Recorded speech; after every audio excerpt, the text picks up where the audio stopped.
السلام علیکم ورحمۃ اللہ۔ سوال ہے کہ ایسے پلاٹ یا مکان پر زکوٰۃ نیت یہ رکھیں یا بیچیں تو زکوٰۃ ہوگی کہ نہیں؟ دیکھیں، ایسا پلاٹ یا مکان یا زمین جس پہ آپ نے اپنا مکان بنانا ہے، بچوں کا رکھنے کی نیت ہے، تو پھر تو زکوٰۃ نہیں ہے۔ کوئی زمین، پلاٹ، گھر کوئی بھی ہے، بیچنے کی نیت ہو، تجارت کی غرض سے ہو، تو پھر اس پہ زکوٰۃ کا مسئلہ آئے گا۔ لیکن اگر واضح نہیں ہے تو پھر نہیں ہے۔ جب سے آپ کی نیت ہو تو نیت پہ سال کا شمار کیا جاتا ہے۔ جیسے کسی نیت پہ سال گزر چکا ہے سال، تو وہ آپ دے دیں۔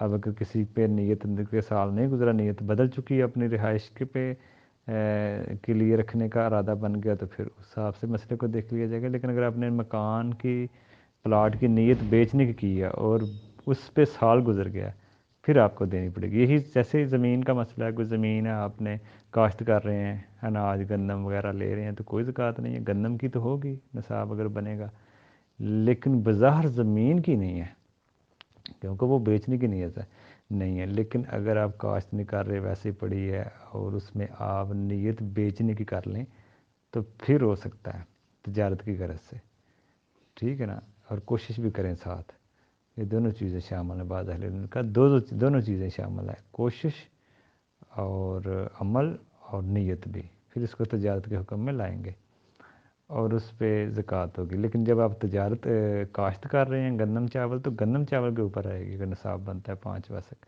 لیکن اگر بیچنے کی نیت ہے تو آپ اوپر کاشت نہیں کر رہے، تو پھر بیچنے کے حساب سے۔ لیکن اگر دونوں کام ہیں، گندم کی کاشت بھی کر رہے ہیں، بیچنے کی بھی نیت ہے، تو پھر گندم کے حساب سے آپ دیتے رہیں۔